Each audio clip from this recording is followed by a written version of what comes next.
Well, hello everyone. Today we're here with Myra Knight in beautiful Brighton. It's an absolutely gorgeous day, and I have to say that you have a beautiful house and beautiful terrace as Thank well. you. I envy you. But anyway, so let's go straight to it. The reason why we're here. Myra, can you tell us a bit about your background? Well, I'm a pensioner now, so I've had quite a long background. I started off as a secretary at Sussex University many years ago, and I worked at the Centre for Multiracial Studies there. That was my main job, and I was lucky enough to travel a fair bit with that job. And I was there for about 7 years. Then I went to live in France, where I worked for United Nations for 7 years in Paris at UNESCO. You see, I still envy you. Yeah, it was really good, very good there. And then I decided I'd had enough of United Nations, and I came back and joined the police, Sussex Police, and I was the detective sergeant in Sussex Police, and I did 17 years in the police. Then I left there and went to work at security at Gatwick Airport, and then I had a problem medical and I had to leave, and so I more or less retired then. Mm-hmm. It's a bit early, yeah. And how did you get into restorative justice then? Well, I'm a member of NARPO, the National Association for Retired Police Officers, and we had a circular, regular news, and there was a note from one of my old bosses in the police, and he's in restorative justice. You can name it if you want to. Graham Hill. Okay. But he's stood down from the post now, although he's still involved. And they were asking for volunteers, and I thought, well, it's the sort of thing I'd like to do, and so I applied, and that's how I got into it. So I'm fairly a novice at the moment. Do you have any previous experience of mediating in conflicts, apart from what you do in the police anyway, which is... Well, yeah, I mean, that's what drew me to it, because, with 17 years in the police, you're actually, without knowing the term for it, you're actually applying that all the time on the street, talking to victims and offenders, of course, loads of them. And it just sort of rang a bell, and I thought, I think I could do that, because I spent my whole life mediating in many ways. So what are you telling me, that policing is not about putting people in prison? No, it's about absolutely not. I mean, the reason I joined the police was more to help people. Yeah. And I think you'd find the large majority of police are not, they do join to help, rather than just run around arresting people all the time. I mean, obviously you have to do it, but... and also I spent a lot of time, speaking to offenders, many of which would have liked to say sorry, but at that time, there didn't seem to be anything that could move that forward. Mm-hmm. You know what's interesting? I interviewed Sir Charles Pollard some time ago, as well as Nicola Preston. They're both well known in the circles, and they said something just like that. When they started doing a Thames Valley Police restorative justice, they didn't know they were doing it, and it had to be, in a trip, I think, to New Zealand, they came into contact with this sort of discipline or this framework, and they buried back. But essentially, it's like you said, it's what the police does. They have been doing it for a long time. Yeah. Yeah, it just wasn't formalised, or you didn't. Well, the words restorative justice didn't really exist. So, and I suppose you don't have the processes as well. No. There was nothing in place at all. No. Mm-hmm. So, tell us now about what you're training and what you're doing at the moment. Well, I've only been part of it for about just under a year. We started training in March last year. And found the training obviously very interesting. It was 4 days. It wasn't very long, but a lot was crammed in. And since then, we have a lot of meetings and information and help. There's a lot of help if you need it. So as a person that has just started out in restorative justice, you feel supported by the structures and by the people that train very you much. and those you work with. Do you work with victim support, or do you do it through a different organisation? Personally, with victim support, Okay. I joined via victim support. Okay.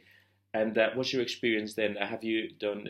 You mentioned that you haven't managed to come to a point where you deliver an actual restorative justice conference at the moment. Unfortunately. But we were talking about that before, and I think that a lot of people will relate to this. It's not easy to come to a point where you actually hold a conference. No, I've had cases, but for one reason or another, the victim or the harmed person hasn't wanted to proceed, or the offender has been moved in prison.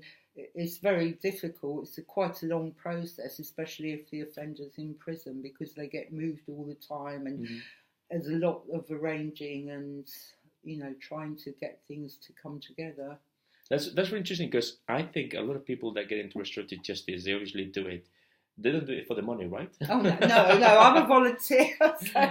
They do it because they really feel strongly about it, about being able to help. Yeah.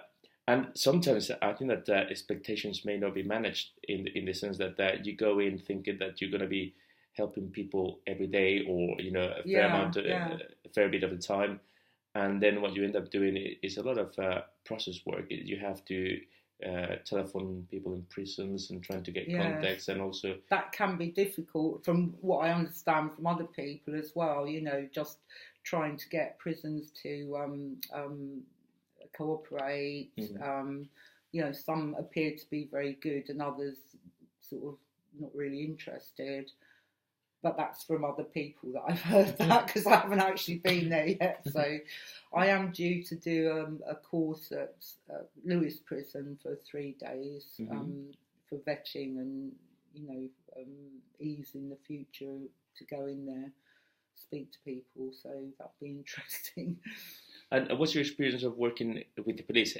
From a person that was in the police for 17 years, I imagine that you obviously know how things work, and that insider knowledge helps you navigate through referrals and things like that. I know things have changed since I left, but I more or less know how things work. But I haven't actually been in a position yet where I've had to really obtain a lot of cooperation from the police officers. I have been in touch with one or two, but I haven't sort of been in touch in any in-depth way. I suppose yet. I suppose that comes because you're doing this through victim support, who have a very good close relationship with the police. Yeah, so, sure. Referrals are not a problem there. The exchange of information, which other peoples and other organisations that don't have such a close relationship with the police, such a long-standing relationship. I think, as I understand from my colleagues, they are trying to push more, like to get victim support officers that go to, try to draw in more people who might be prepared to go ahead. We're trying to think of ways to make it more well known. So sticking up leaflets, and I do. I also do some voluntary work in the approved premises in Brighton. So I've been trying to let the offenders in a bail hostel. So I'm trying to sort of encourage them to think about it as well. It's just trying to find as many different ways to put it out there as possible. Some offenders seem to be aware because of what they've been told in prison, so by other agencies. So there's a lot of interagency cooperation. But that's interesting. I mean, you exemplify the fact that volunteers, that's not a 9-to-5 job. That's an all-the-time job. If you go somewhere and you find the opportunity to talk about something that you feel passionate about, you go ahead and do it. Yeah, I do. I mean, I do try to spread the word where I can, As I say, a lot of people have never even heard of it, and they're quite surprised and think it's interesting. So yeah, you just do what you can when you can. In fact, I think. I mean, I'm not an expert either. I think that the Victim Code of 2014 said that all the victims had to be, as a matter of course, offered the option of restorative justice. What happens, I think, is that that's not fully implemented yet. But in theory, in future, yeah, I think they're trying, more and more trying to do that, which is great, because people will never put themselves forward unless they're aware of it. So, try and get some more leaflets and get it out there. Yes. Now, from your status as a volunteer, what would you say to someone who is, still thinking about it? It's almost persuaded to become a volunteer, but hasn't decided yet. Do you have any piece of advice, anything to encourage or discourage? Well, I think, as much information as well. Information is always the sort of major key. Telling people as much as possible about it. And there's all sorts of people that are volunteering from all different backgrounds and different past. And you need patience. I think I would say, it can be a bit frustrating when things don't. You kind of want things to happen immediately and they don't. Mm-hmm. But for the right reasons, you have to check everything up and check people out and make sure everybody's safe. It does take a lot of preparation. But there is a reason to it. It's not something like you feel that you're just pushing paper around. No, absolutely not. And I think when you get to the stage of doing a conference, it will be really fulfilling. Mm-hmm. And most, by the time people do get to that stage, they actually want it to happen. And certainly from everything I've heard, it is a very fulfilling thing to see two people able to resolve certain aspects of what's happened. And to me, that's great, fantastic. And it's a shot of adrenaline, if you like. Yeah, absolutely. and if people feel better at the end of it, it makes you feel better as well. Mm-hmm. Or that you've been able to participate and help that take place. Mm-hmm. So I'm really looking forward to my very first conference that actually comes to fruition. Come on, let's have it done. To be fair, I have heard quite a fair bit of RJ practitioners talk about this sort of thing, and I remember that they talk about anecdotes like two neighbours that had been at each other's throat for about 20 years when they used to be friends, and then they go through this process and they leave the place in tears and embracing each other because it was such a silly thing that it caused their problem in the first place. Yeah. But through not talking about it, through not having the framework to resolve a problem and not having any outside help, they spend 20 years just like that. Or also, you have situations, again, not my personal experience. I haven't been delivering conferences myself, but where you have had victims who have been so touched by the whole process that in the end they wanted to help the offender who that's absolutely true, which is so generous of people. And when things happen like that, it just gives you a warm glow, and hopefully you can convince other people that that's what the outcome is hopefully going to be. And it's good for you as well as a volunteer. It's good for yourself that something you do makes you feel good as well. Mm-hmm. So I suppose you have to have it in you as well. You have to have empathy, sure. and you have to have the ability to listen to the people, and understand the situations and look beyond the labels of victim and offender. Because a lot of the time, victims have their circumstances, but offenders do as well. Absolutely, and I have been dealing with an offender just recently, and we're hoping this case is going to come to fruition. And he's had a really hard time, and although he's done something wrong, you actually feel quite sorry for that person as well. There's a lot of things in the background and has been a victim himself. So you have to be able to see, a real sort of global view of both parties. So as a facilitator, you go in with an open mind, I suppose, in both cases. Yes, you have to, yeah. And I suppose you have to manage expectations as well, because I imagine a lot of victims will go in thinking, I'm going to rip the head out of that person for what he or she did to me. Or they're scared. They're scared. Everybody's scared, actually, including the facilitator, I should think. I mean, it's quite nerve-wracking. Yeah, it must be. I can't wait for you to have your first experience and tell us as well. I hope that you post it on the Restorative Forum to say, hey, I'm keeping my fingers crossed. I had my first conference and it felt like this, and this is what happened. Yeah, I'm really looking forward to it. Just hope it happens soon and in a good way. So for you, the experience of volunteering in this field has been so far worthwhile, even though you haven't yet delivered a conference. But you think that you feel... But I'm learning all the time, and we mix. We have meetings, and you hear other people's experiences, and you just want to have that same experience as well. But it's patience is a virtue.